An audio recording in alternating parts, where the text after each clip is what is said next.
And this is something that has changed, and this change has gone largely unremarked upon as far as I'm aware.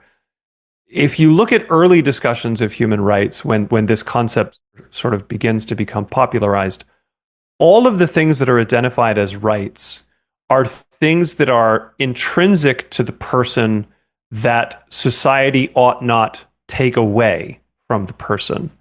And at some point, and I have opinions about when this was and why, but that's a rabbit trail. At some point, what a human right was became something extrinsic that society has an obligation to give to people. And that's really a really different thing.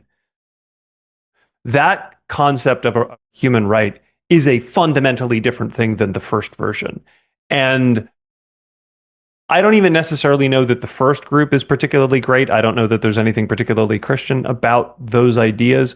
It's ironic because they're kind of rooted in Christian morality to a certain extent, but we were better off just encouraging everybody to live a virtuous life rather than appealing to this idea of intrinsic human rights.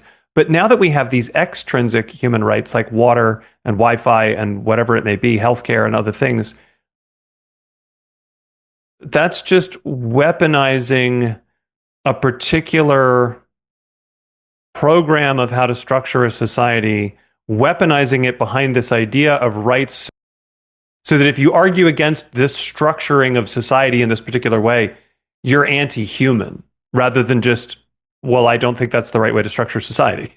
It's a way of cutting off debate by calling all these extrinsic things rights.